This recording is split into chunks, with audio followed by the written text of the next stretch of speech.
What is happening, everybody? Thanks for joining my top 5 fade video for the US Open. Of course, whenever we talk about fades, and especially for fading highly owned golfers, it can make or break a week and certainly determine a lot of the results that you can get. And we're going to do our best here at the US Open to give you the best chance of winning $1 million by fading the right guys, maybe not necessarily playing the right ones. Last week, as we go through a quick review, Andrew Putnam, Vincent Whaley, Pat Gazzara, Alex Norton, and Matthew Fitzpatrick were the 5 guys I faded.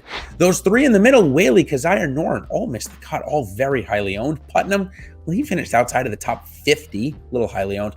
But Matt Fitzpatrick, well, he was definitely a better investment than Dustin Johnson was. Not as good as Ty Hatton, who I suggested to play over Fitzpatrick.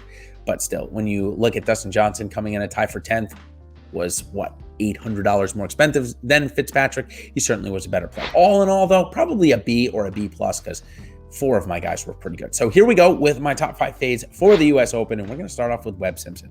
I think this guy's hurt. I don't think I need to say much more. I think he's hurt. I don't think he should be 8,700 given the fact that he is hurt.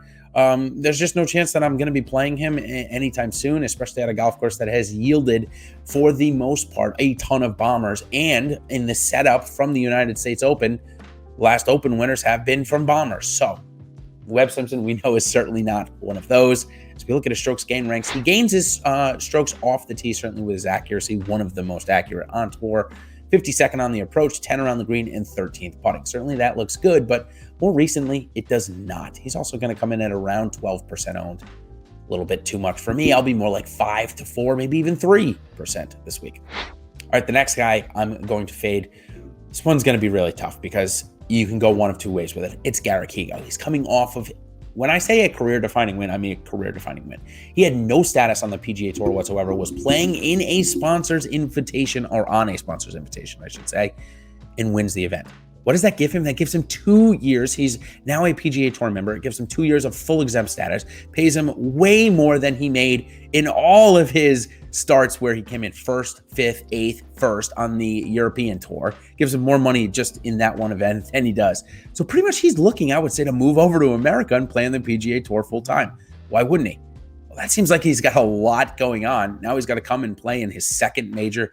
Granted, he could show up and win this one. That's how good a form he's in. But I think all of us can agree that certainly know the game of golf, or have been following along golf long enough, know that Congaree and Torrey Pines are quite different golf courses. So for Higgo, if he is going to be looked on, a ton of press and publicity this weekend at 7,200 will be looked upon as good value.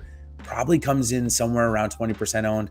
I'm going to try and fade him this week because it's a US Open. If it was another PGA Tour event, I might not. I'm not really sure. Let's do a wait and see approach on Higgo. If he beats us again this week, that's just the way it's going to be. A guy that has not been beating us recently, and I don't think will stop anytime soon beating us, is Joaquin Niemann. The form is just not there. Listen, I love this kid. I love his future that he's got, but this is just not a good stretch of golf for him, and I don't think it's a great golf course for him. At 7,500 and 20% owned, if you caught my sleepers video already, I'd much rather play Sung J M at this price. No course history, hasn't played here in the last couple of years.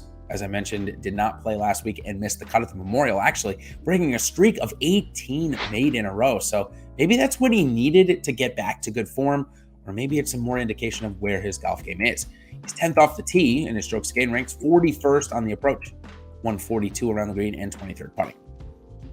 Okay, if at first you don't succeed, try again.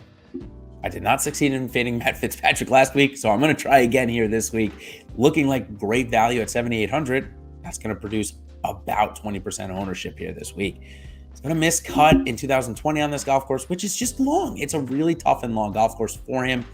You know he came in 10th, but a missed cut at the Memorial. Again, a long golf course. So for me, I'm not going to be playing Matt Fitzpatrick this week. And I think we should get his strokes gain statistics next year. It looks like this is his first year as a full member.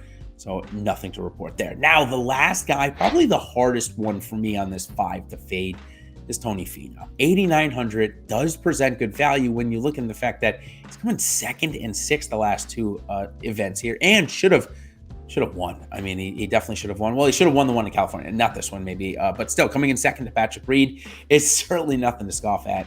I mean, 32nd a couple of weeks ago at the Memorial, so not great for him, but not awful. Look at the strokes gain ranks, 26th off the tee, 13 on the approach, 7 around the green, and 132 putting.